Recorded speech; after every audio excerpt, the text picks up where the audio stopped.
This is a cash flow game, and today we are going to discuss some of the things that business owners, even the student for accountings, and whoever who runs the business, they don't understand about the cash flow game. About the cash flow game. So, welcome all of you to the Gilsam CPA Center, where we do mentorship. We guide you on accounts, business strategies, and also business expansion. Business expansion.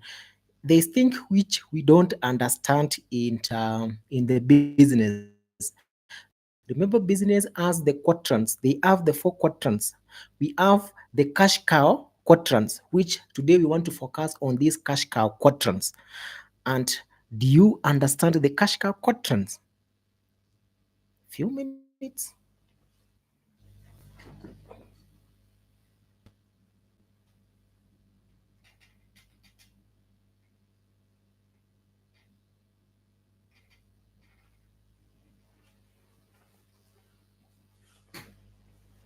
Yes.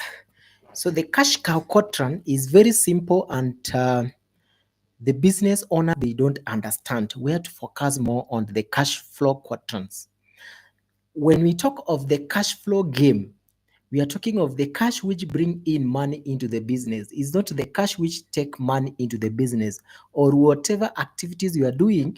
There's a lot of cash which will come in, and there are other cash which will goes out. So if you are the business owners there's something that you have never differentiated. That's why in every business we need an accountant. We need the CFO, the Chief Financial Officer. Why? So that they can explain to you what does the cash flow mean. Because you don't understand the cash flow as the business owner, husband, the student. Because those students, one time they will be the business owner, they will be the great accountant in the field. So, what am I talking about the cash flow? A good example is when a customers pay 10 million direct to the bank through a direct debit. What does that mean? Is that a cash? Assuming I'm a customer X and I'm paying 10 million to company Y, I paid direct to their bank without their knowledge. And the person who can easily access the bank detail of the company is the director or the owner of the company. But this owner of the company doesn't understand, doesn't have the knowledge of financial literacy. So they will find that this 10 million which has come into my account is just a pure cash. That is not a cash. Let me tell you, that is not a cash. We can just say that is the percentage of cash. It is a percentage of cash. In accounting, we call it turnover. That is a turnover. What does the turnover mean? What does turnover mean in business? Turnover mean in business, these are the sales which the profit or the expenditure have not been captured. That is the total value of sales which you sold it to your client or your customers. So that cumulative figure is what we call it the turnover. That's why when it comes to the cash flow, we don't take that turnover. When it comes to the cash flow, determining the cash flow, we don't take that turnover, but we take the profit after tax, the profit before tax, after lessing the expenses, after lessing the expenses. Remember, expenses also do cash. That's thing you need to understand about the cash flow. We only take the profit before tax after lessing the expenditure, not the turnover, not the turnover. That's what we take. That's what we take. Another thing which affect our cash. Another thing which affect our cash, and we need to do a budget, enough budget for this, is taxes. Taxes are not an unpredetermined sector. Taxes we can't budget taxes even for 10 years to come, even for 15 years to come, so long as the finance bill has not changed.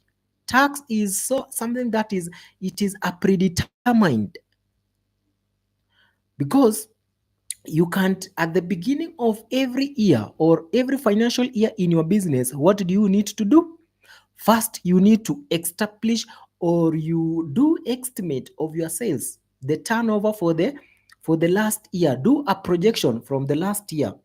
Look at your movement of sales or turnover.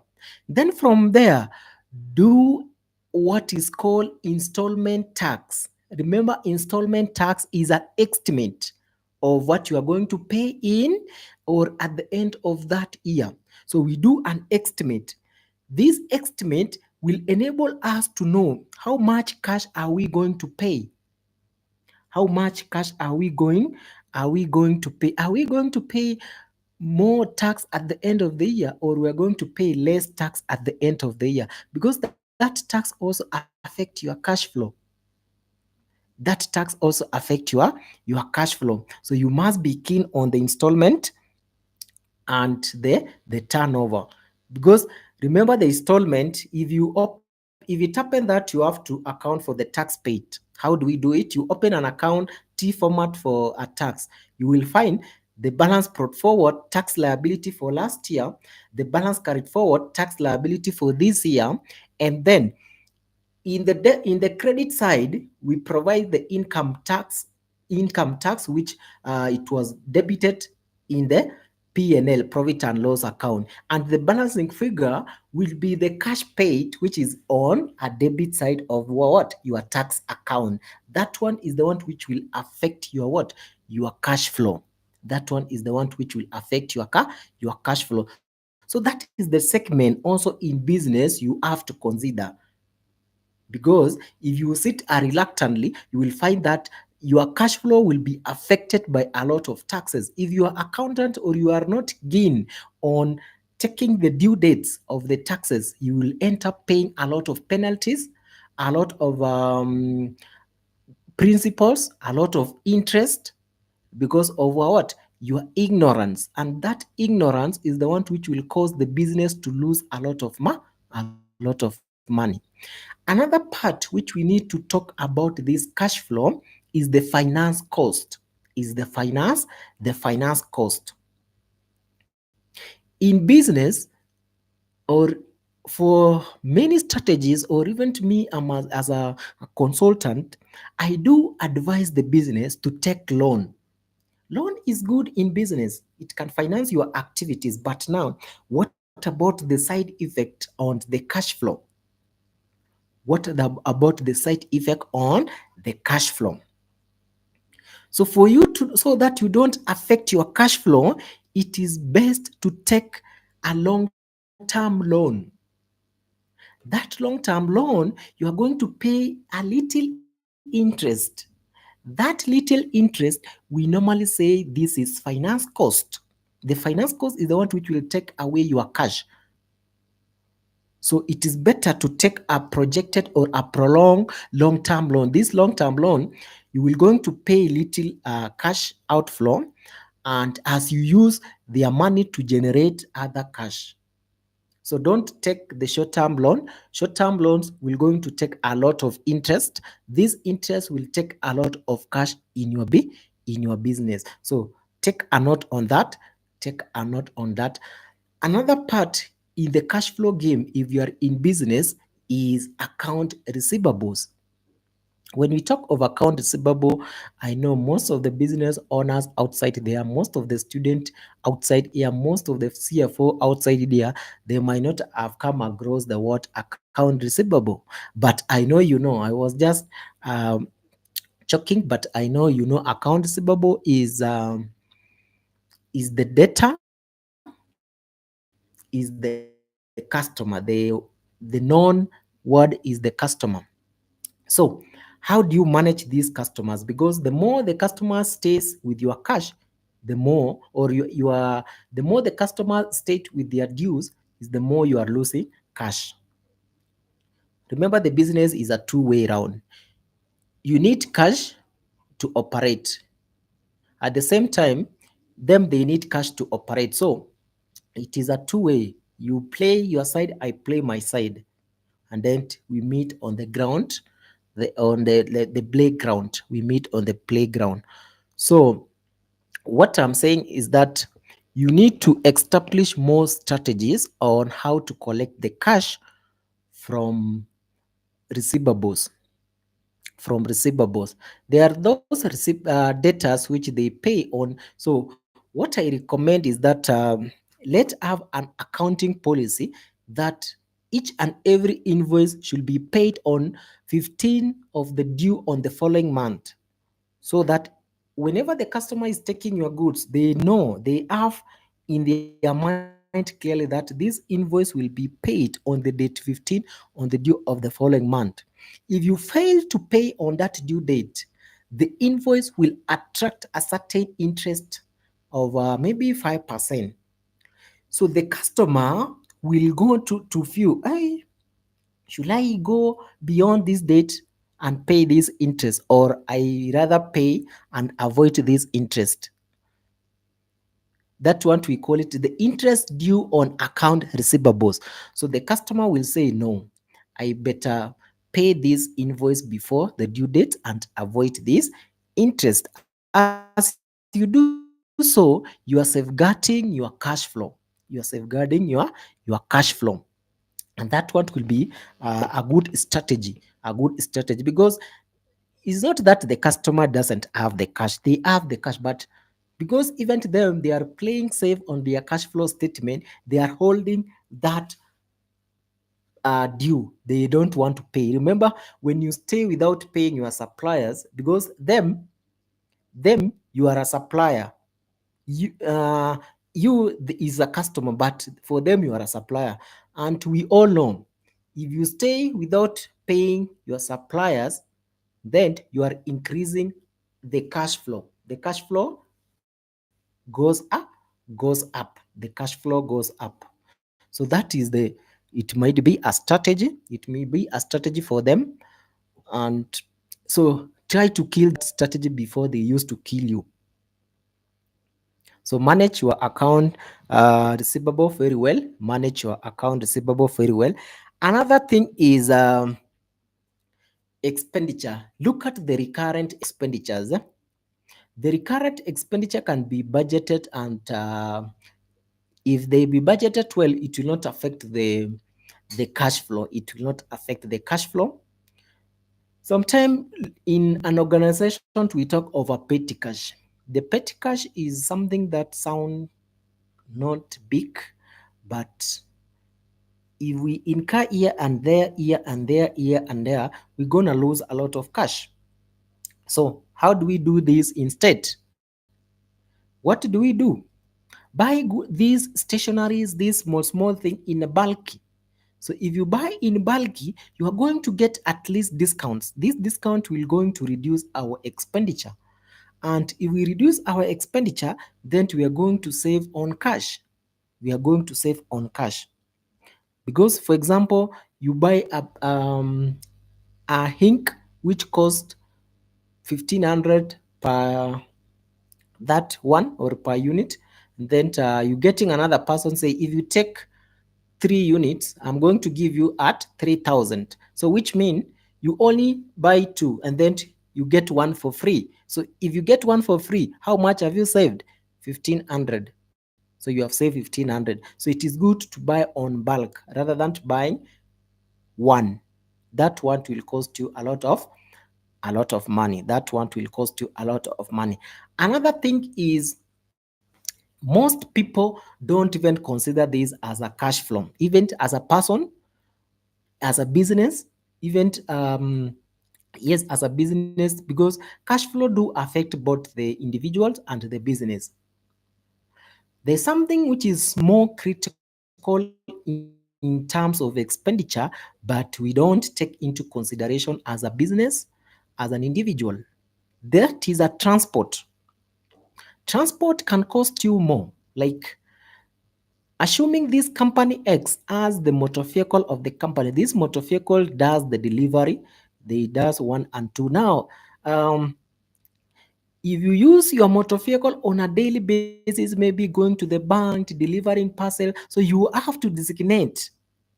For the shorter distance, people should not use the car company to transport goods, or to take an employee to destination A, bring it to destination B, take it to destination C, right? Because you are using a company car, this company has a consumption of fuel. It consumes the fuel. How many? How do we charge the fuel per liter? So the fuel per liters goes around 170 or 200. Let's say at most 200, because we have the variety of fuel. So at most 200, because this motor vehicle maybe go to and from, it will consume 1 liter. That 1 liter is 200 shillings. So you are spending 200 shilling, rather than if you could have given this person a bus fare of 100 shilling, that is 50 to go and 50 to come back. You could have only spent 100. Now you are using the company car to spend 200 shilling instead of spending 100 shilling.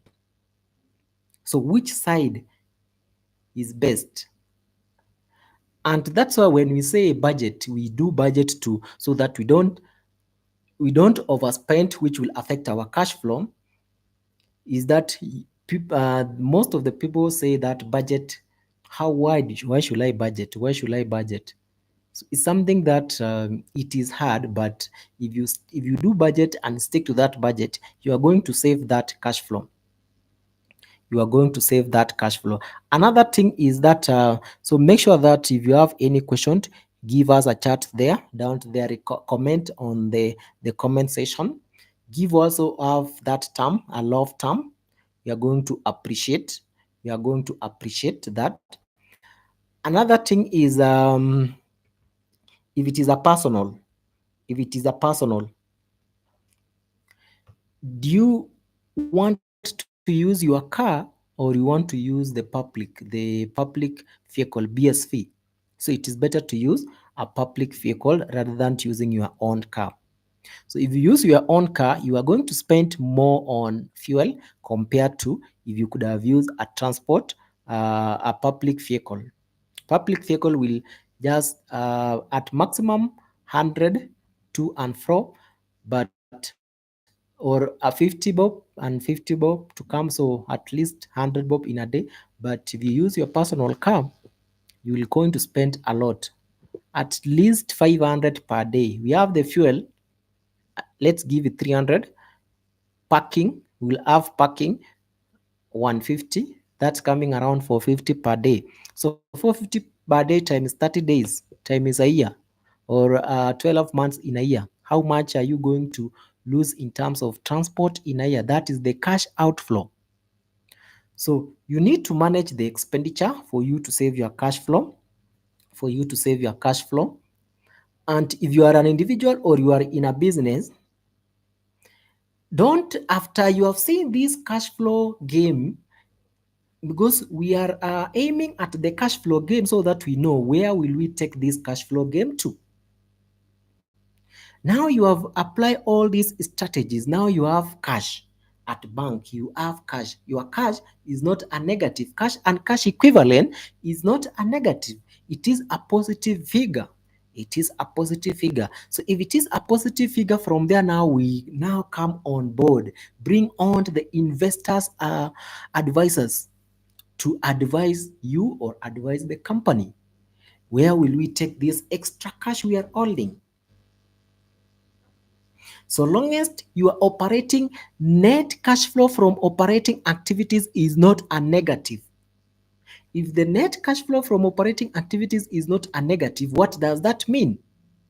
You can be able to finance your activities from, or you can be able to finance your activities from the cash which you are generating from these activities. If you are doing the production of certain product X, so the cash you are generating from that product X can enable you to cover the activities from that X. That's why in cash flow we have three segments. I always say it, we have three segments: operating activities, financing activities, and investing activities. So if we have a positive cash and cash equivalent, then we come back to the second segment, which is investing activities. Where do we invest this extra cash? Should we put in investment, the MMF, the monetary, the MMF, which will give you at least 14 or 15 interest rate annually? Or we buy another assets, a motor car in the company, and take that car to the what? To the Uber company, so that we can have another asset generating the cash flow, so that we can now raise our cash flow to par. It is better to buy an asset or take the treasury bonds from the government, so long as we have something which generating cash in the side of the investing activities. Remember, we are looking at that the second segment. How do we raise this segment? Because we need to raise the investing activities, the cash flow, and we need to reduce the operating and the financing activities. Remember, most of the time, the financing activities, they want which to take our cash out of the business, So guys, that is our today's session. It was just a 20-minute session, which I wanted to talk about this cash. Cash is very important. Cash is very important. If you don't have the cash, you're not going to run your business. And the cash flow is part of the financial statement. So I do advise all the business owners, from now onward, you need to know how to read this financial statement. Remember, cash flow is part of the what? Financial statement. We have three main financial statement: income statement, balance sheet, and the statement of cash flow. Why do we need the statement of cash flow? That's where you need to understand, and you will find that most of the people, most of these business owners, most of these individuals say, this company called Safaricom making millions in month, because they have seen their sales. Their sales is making millions, billions in the profit and loss account. But you will be shocked if you go to their bank statement at the end of the month. You will find there is a negative figure and bank overdraft.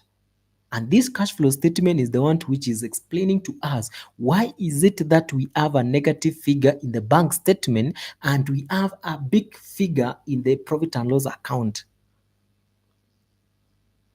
So it is better to take account. So in short, I could like to advise all those people doing accounts, just learn account for the purpose of this reading, how to know how to read the cash flow game. Let's have that subscription, hit that notification button, and once we upload a new video, once we come online live on this session, you will be notified by that notification thing. And also, don't leave here without commenting, don't leave here without investing. Make sure that you have something that you are investing. Either get an asset, don't acquire a lot of liabilities. In finance, we say liability is something that you owe, that takes out money from you. So don't spend too much. You can see the phone I'm using. Even today, it may has cracked. So does it mean I should go tomorrow to the Safaricom new shop and look for a new iPhone or a new iPhone? This won't cost me around 50,000. So should I go there and look another phone, which is costing me around 100,000? That is a cash outflow. Cash used to acquire an asset. In finance, we call it an asset, but in real term, this is not an asset. It takes cash out of our pockets. So in short term, this is also a liability if you look at in the investment side of view. So make sure that you're subscribing, you are liking our videos, and also you are commenting our video. We'll give you more education for free here, and only we need that subscription from you guys. So thank you. Let's meet next.